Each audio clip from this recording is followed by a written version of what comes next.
অভিযোগ কমিয়ে দেন, দেখবেন সুখে থাকবেন। এইটা নাই, ওইটা নাই, এইটা পাই নাই, ওইটা পাই নাই, জীবনে এইটা হই নাই রে, ওইটা পাইলাম না রে, এরকম অভিযোগ করে দেদারসে অনেক এরকম লোক আছে না নাই? এরা অসুখী, এরা অসফল। সফল ব্যক্তিদের একটা গুণাবলী হচ্ছে এরা কমপ্লেইন করে কম, কমপ্লেইন করে কম, তারা শুকরিয়া করে বেশি। দে আর ভেরি গ্রেটফুল, তারা শুকরিয়া করে বেশি। এটা পাই নাই, ওইটা পাই নাই এগুলো বলবেন না, কারণ আপনি যেটা পাইয়া খুশি না, অনেকে এইটা পাওয়ার জন্য সংগ্রাম করে যাচ্ছে। আপনি এখন যেই জায়গাটাতে আছেন, এই জায়গাটাতে পৌঁছা অনেকের স্বপ্ন। আপনি এটা পেয়ে খুশি না, কিন্তু আপনার জায়গায় পৌঁছার জন্য অনেকে স্ট্রাগল করে যাচ্ছে, সংগ্রাম করে যাচ্ছে। আপনি যেই পজিশনে আছেন, শুধু এই পজিশনে আসাটাই অনেকের স্বপ্ন। তো শুকরিয়া করবেন না কেন? এজন্য সব সময় আমাদের বেশি বেশি শুকরিয়া করতে হবে কার? রব্বুল আলামিন বলেন, কুল লাউ কানাল বাহরু মিদাদান লিকালিমাতি রাব্বি লানাফিদাল বাহরু ক্বাবলা আন তানফাদা কালিমাতু রাব্বি ওয়ালাউ জিনা বিমিসলিহি মাদাদা। সাগরের জলকে কালি করে, গাছের পাতাকে খাতা করে, তোমার মহিমা লেখা শেষ হবে না, যদিও লিখি প্রভু জীবন ভরে। সাগরের জলকে কালি করে, গাছের পাতাকে খাতা করে, তোমার মহিমা লেখা শেষ হবে না, যদিও লিখি প্রভু জীবন ভরে। সাগরের জলকে কালি করে, চিল্লায় বলেন ঠিক কিনা? সব সাগর মহাসাগরের জল যদি কালি হয়ে যায়, কি উপমা দিলেন আল্লাহ? সব সাগরের পানি যদি কালি হয়ে যায়, সব গাছের পাতাও যদি খাতা হয়ে যায়, আর সাগরের জল নামক কালি দিয়ে গাছের পাতা নামক খাতার উপরে যদি আমি আল্লাহর প্রশংসা তোমরা লিখতে শুরু করে দাও, সাগরের জল শেষ হয়ে যাবে, গাছের সব পাতাগুলো ফুরিয়ে যাবে, আমি আল্লাহর প্রশংসা করে শেষ করা যাবে না। সুবহানাল্লাহ বাড়িতে যায় বলবেন। সাগরের জল, চারটেখানি কথা। কয়টা সাগর দেখছেন আপনি? কয়টা সাগর ঘুরছেন? প্রশান্ত মহাসাগর দেখছেন আপনি? আটলান্টিক মহাসাগর দেখেছি আমরা? দেখি নাই। প্রশান্ত মহাসাগরের সবচেয়ে গভীর জায়গার নাম মারিয়ানা ট্রেঞ্চ। প্রায় 36,000 ফিট ওইটা ডেপথ, গভীরতা। কয় হাজার ফিট গভীর? আপনার বাড়ির যে পুকুর কয় হাত গভীর? হ্যাঁ, 36,000 ফিট। কেন ইমাজিন, কল্পনা করতে পারেন 36,000 ফিট গভীর এটা মারিয়ানা ট্রেঞ্চ, প্রশান্ত মহাসাগর। আর এই পৃথিবীর সবচেয়ে উঁচু যে পাহাড়টা, এটার নাম মাউন্ট এভারেস্ট। এটার উচ্চতা প্রায় অ্যাপ্রক্সিমেটলি অ্যারাউন্ড 29,000 ফিট। পাহাড়, পৃথিবীর সবচেয়ে উঁচু পর্বত শৃঙ্গ মাউন্ট এভারেস্ট 29,000 ফিট। আর পৃথিবীর সবচেয়ে গভীর সাগর, প্রশান্ত মহাসাগরের সবচেয়ে গভীর জায়গা মারিয়ানা ট্রেঞ্চ, ওইটা নাকি 36,000 ফিট। তাহলে ওই পাহাড়কে তুলে ধরে এনে প্রশান্ত মহাসাগরের সবচেয়ে গভীর জায়গা মারিয়ানা ট্রেঞ্চের উপর যদি ছেড়ে দেয়া হয়, পুরো পাহাড় ডুবে যাবে। সুবহানাল্লাহ নাই? পুরো পাহাড় ডুবে যাবে, উপরে পানি থেকে যাবে প্রায় 7,000 ফিট। আল্লাহু আকবার। এই পৃথিবীর দ্বিতীয় গভীরতম সাগরের নাম আটলান্টিক মহাসাগর। এ সাগরের সবচেয়ে গভীর জায়গার নাম হচ্ছে পুয়ের্টো-রিকো। এই পুয়ের্টো-রিকোর গভীরতা প্রায় 33,000 ফিট। কত? আর সবচেয়ে বড় পাহাড় 29,000 ফিট। তো এই সাগরেও যদি বড় পাহাড়টা, পৃথিবীর সবচেয়ে উঁচুতম পর্বত শৃঙ্গকে এনে ছেড়ে দেয়া হয়, পুরো পাহাড় পানিতে তলিয়ে তো যাবেই, এর উপরে আরো পানি থেকে যাবে 4,000 ফিট। সাগর, মহাসাগর, পানি বেশি না কম? জোরে বলেন। কি বিশাল আটলান্টিক মহাসাগর! লম্বায় তো অনেক বড়, আড়াআড়ি ভাবে এটারে ক্রস করে অনেক প্লেন, অনেক বিমান। আগে কনকর্ড ক্রস করতো হিথ্রো এয়ারপোর্ট থেকে জন এফ কেনেডি এয়ারপোর্টে ল্যান্ড করার জন্য। ঘন্টায় 1000 মাইল বেগে ছুটতো এই প্লেনগুলো। তারপরেও আড়াআড়ি ভাবে, লম্বায় না, আড়াআড়ি ভাবে আটলান্টিক মহাসাগরকে ক্রস করতে 3-4 ঘন্টা লেগে যেত।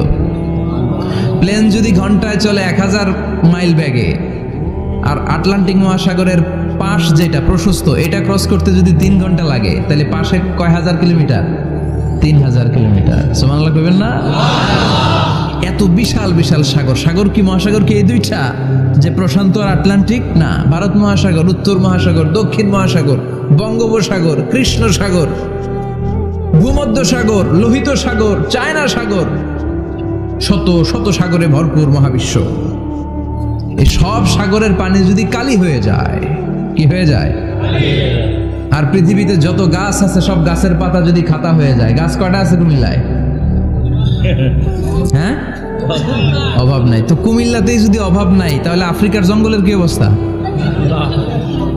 কি পরিমাণে গাছ, বৃক্ষরাজি আল্লাহ তৈরি করেছেন।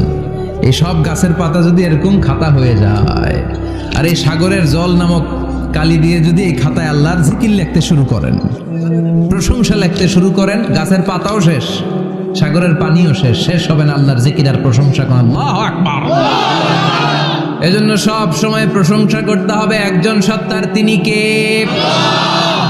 সে আল্লাহ বললেন, হুয়াল আউয়ালু ওয়াল আখিরু ওয়াল যাহিরু ওয়াল বাতিন ওয়া হুয়া বিকুল্লি শাইইন আলিম। আল্লাহ বললেন, আমার প্রশংসা করবি না কেন? আমি সবার প্রথমে, আমি সবার শেষে, আমি প্রকাশ্যে, আমি গোপনে। কার কথা? প্রথমে কে? জোরে বলেন।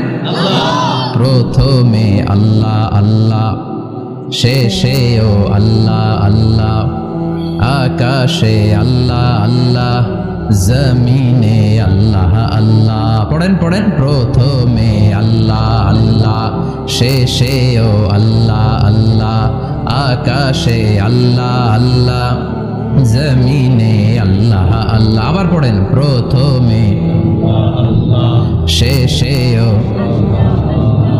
আকাশে আল্লাহ আল্লাহ, জমিনে আল্লাহ আল্লাহ। নিখিল জাহান গাই গুণগান, তার নামে গাই আমরাও গাহি।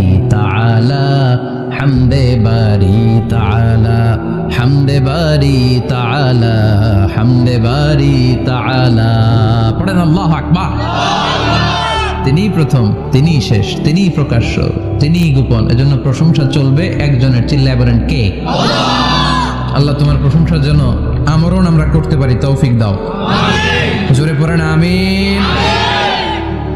সুলতানপুর নুরানিয়া হাফিজিয়া মাদ্রাসা ও এতিমখানার উদ্যোগে আজকের এই প্রোগ্রাম সভাপতিত্ব করছেন আলহাজ শামসুল হক সরকার, অবসরপ্রাপ্ত সরকারি কর্মকর্তা। আসছেন সভাপতি? অসুস্থ, আল্লাহ তুমি সুস্থ করো। আমার আগে কথা বলছিলেন হযরত মাওলানা ইয়াহিয়া মাহমুদ দামাত বারাকাতুহু, প্রতিষ্ঠাতা প্রিন্সিপাল শাইখুল হাদিস জামিয়া দারুল উলুম রামপুরা ঢাকা। সুন্দর বয়ান করছিলেন, আমি খাচ্ছিলাম আর শুনছিলাম। প্রামাণ্য বর্ণনা করছিলেন কিভাবে কিয়ামত হবে, কিভাবে আমরা উঠবো হুফাতান ওরাতান মুশাতান গুরলা, উলঙ্গ, নেকেড। সেদিন আমাদের গায়ে জামা থাকবে? জ্যাকেট থাকবে খালি। কি থাকবে? কিছু থাকবে। জামা থাকবে না, পায়ে জুতা থাকবে না, পেটে খাবার থাকবে না, খালি থাকবে চিৎকার। সেদিন থাকবে কি? মনে হয় কথাগুলো প্রতিদিন এগুলো রিমাইন্ডার দিবেন নিজেকে, যে ওই দিনটার মুখোমুখি আমি হতে যাচ্ছি। আমি কি তৈরি করেছি আখিরাতে নাজাতের জন্য। প্রতিদিন ভাবতে হবে যে দাদা চলে গেল, বাবা চলে গেল, আমিও ওই একই পথের যাত্রী। দ্য ডেস্টিনেশন ইজ সেম, গন্তব্য এক, কেউ আগে কেউ পরে। এটাই ওয়াজ, এটাই দামি ওয়াজ। এটা মনে রাখলেই মানুষ আর চুরি করতে পারে না, মিথ্যা বলতে পারে না, ইফটিজিং করতে পারে না, পরকিয়া করতে পারে না, মতের বিরুদ্ধে গেলে তারে রামদা দিয়ে কোপাইতে পারে না। চিল্লা এখন ঠিক কিনা? এটাই হচ্ছে ইসলাম। আখিরাতের স্মরণ, যিকরাদ্দার, চলে যেতে হবে। ছোট্ট আছি, বড় হব। এই যে দাড়ি পাকা মুরব্বীরা যারা আছেন, ওনার মায়ের পেট থেকে তো এরকম সাদা দাড়ি নিয়ে বেরিয়েছিল না?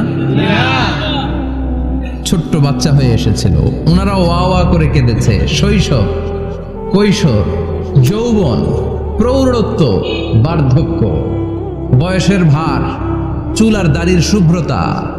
আগে ছিল সিঙ্গেল, হয়েছে ডবল, এরপর হয়েছে মেয়ের বাপ, এরপরে শ্বশুর, এরপরে নানা। This is the circle of life.